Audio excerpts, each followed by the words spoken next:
오늘 말씀은 누가복음 23장 26절에서 33절까지 말씀입니다. 우리가 고난주간이 되면 예수님의 십자가 고난에 관련된 영상들을 교회에서 많이 보여주곤 합니다. 이제 우리 교회는 잘 틀어주지 않는 것이 제가 그런 영화나 영상을 이제 이렇게 잘 못 보기 때문에 잘 틀어드리지는 않는데, 이 패션 오브 크라이스트라고 하는 영화 저는 보지는 않았습니다만 그 예수님의 십자가 고난 장면은 참 많이 봤어요. 이제 부교육자 사회 가면서도 많이 틀어서 보기도 했고, 또 실제로 유튜브에서 그 부분을 이렇게 따로 캡처해서 또 영상을 뮤직비디오를 만들기도 하고, 그래서 그 부분만 참 많이 봤던 것 같은데, 아무튼 그 장면을 보면 예수님께서 채찍에 맞는 장면, 온몸이 피투성이가 된 모습, 또 가시 면류관을 쓰셔서 머리에서 이렇게 피가 흐르는 그 얼굴, 그런 모습들을 보면 사실 너무나 마음이 아프죠. 보기가 사실 쉽지가 않은 영화고 영상들이죠.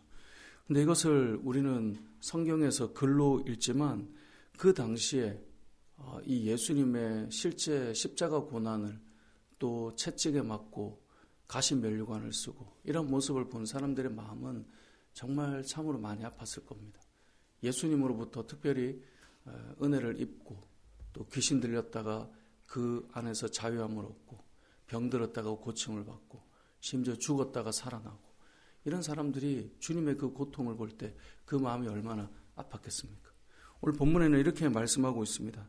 27절을 보니까 또 백성과 및 그를 위하여 가슴을 치며 슬피 우는 여자의 큰 무리가 따라오는지라. 예수님을 따라가면서 엄청나게 눈물 흘리고 아파하죠.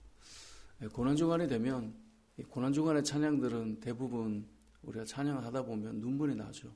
너무나 슬프고 나를 위해서 예수님께서 이렇게 너무나 처참하게 십자가에 죽으셨고 또 그렇게 고통당하셨다.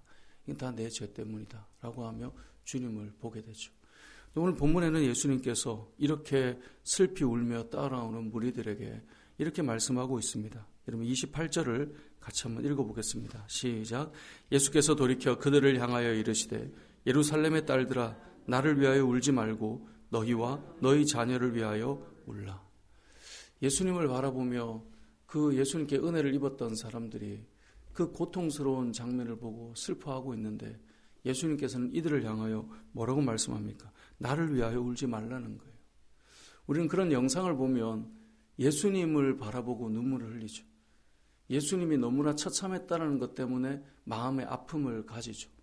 우리가 어떤 일을 당할 때 어떤 아픔이나 힘겨운 사람을 보면 그 자체만으로도 마음이 이렇게 먹먹하고 아픈 그런 마음들을 가지지 않습니까? 오늘 본문에 예수님께서는 나를 위해 울지 말라는 거예요. 예수님의 그 고통을 보고 울지 말라는 거예요. 누구를 위해 울라는 거예요? 너희와 너희 자녀를 위해 울라는 거예요. 여러분 이 땅에 고난주간을 보내고 있는 믿음의 사람들이 예수님 얼마나 아팠을까? 찬양도 있잖아요. 얼마나 아프셨나? 그러니까 주님께서 아프신 그 모습을 생각할 때 얼마나 아프셨을까?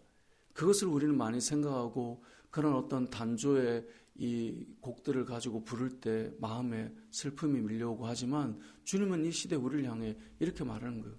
나를 위해 울지 말고 너를 위해 울어야 된다. 너희 자녀를 위해 울라고.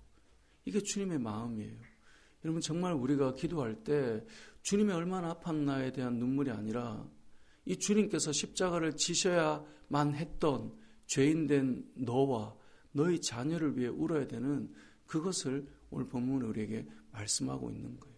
우리는 슬픈 장면을 보고 울어야 되는 사람이 아니라 그 일이 이루어질 수밖에 없었던 우리와 우리의 자녀를 위해서 울어야 된다라고 말씀하고 있는 것이죠. 고난주간에 우리는 기억해야 됩니다. 우리의 눈물의 출발이 나와 같은 죄인 때문에 주님께서 죽으셨다라고 하는 것.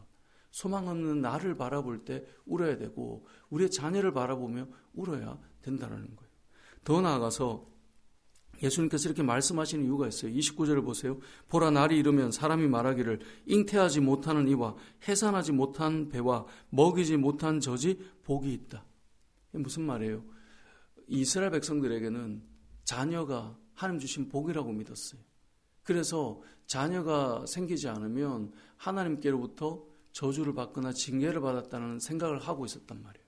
그런데 예수님께서는 자녀가 없는 것이 훨씬 복이다라고 말해요. 자녀가 너희의 그 가정에 태어나지 않은 것이 더 복이다. 왜 이렇게 말할까요?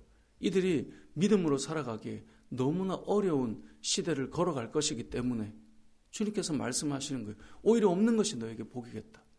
너와 너희 자녀를 위해 울라고 하는 이유가 있어요. 시대를 살아가는데 믿음으로 살기에 너무나 만만하지 않은 그런 시대가 밀려올 것이기 때문에 너와 너의 자녀를 위해 울라는 거예요. 여러분, 초대교회 성도들은 예수를 믿는다는 이유로 엄청난 박해와 고통을 당했어요. 그 자녀들이 부모가 믿는 믿음 때문에 같이 순교를 당해야 했어요.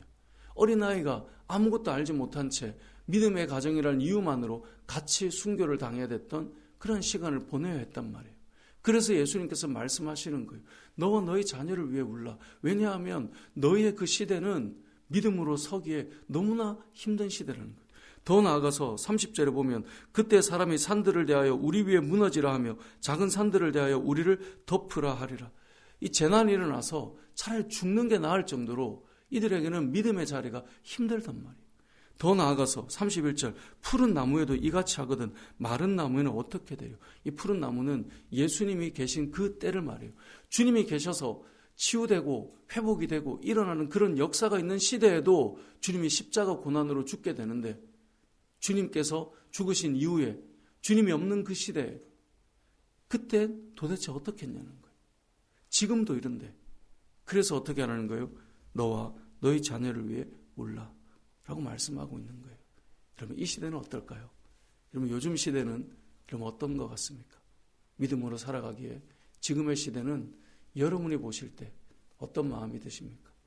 우리가 신앙생활을 할 때 우리의 자녀들이 세상에 이렇게 내어놓아도 믿음으로 살 수 있는 그런 시대를 살고 있구나. 여러분 그런 생각이 드십니까? 아니면 기도하지 않고는 저나 여러분이나 우리의 믿음을 흔들어 놓을 만한 것들이 너무나 많은 시대를 우리는 걸어가고 있지 않는가. 이것을 생각할 수 있어야 합니다. 저는 그런 생각을 많이 해봅니다. 자녀를 걱정하지 않는 부모는 한 사람도 없습니다. 모든 부모는 다 자녀에 대한 걱정을 합니다. 하지만 제가 늘 강조하는 것이 모든 부모가 걱정하지만 모든 부모가 기도하는 건 아니더라고요. 모든 부모가 염려하고 잔소리도 하고 혼내기도 하고 훈계도 하는데요. 그런데 모든 부모가 눈물로 기도하고 있지는 않더라고요. 여러분, 주님께서는 우리에게 말씀하세요. 너와 너희 자녀를 위해 울라. 나를 위해 울지 말고 너와 너희 자녀를 위해 울으라. 왜냐하면 내가 가고 나면 그 시대는 믿음을 지키기가 쉽지 않은 시대가 올 것이다. 이것이 주님이 하셨던 말씀이에요. 오늘 이 시대를 우리가 살아갈 때 고난주간에 우리가 예수님을 많이 묵상하는 것 중요한데요.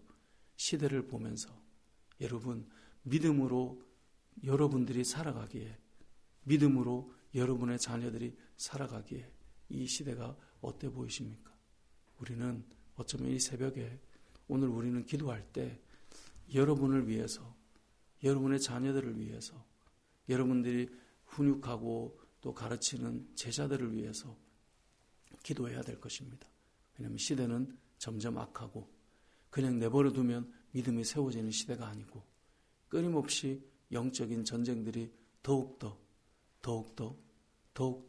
거세지는 시대를 우리가 살아가고 있기 때문에 오늘 이 새벽에 우리가 주님 말씀을 따라 나를 위해 울지 말고 너와 너의 자녀를 위해 울라라고 하신 이 말씀처럼 여러분 자신과 여러분의 가정을 위해서 이 세대에 이 시대에 믿음으로 설 수 있는 여러분의 가정들이 되게 해달라고 그렇게 기도하며 세워가는 은혜가 있으시길 주님의 이름으로 축복합니다. 아멘.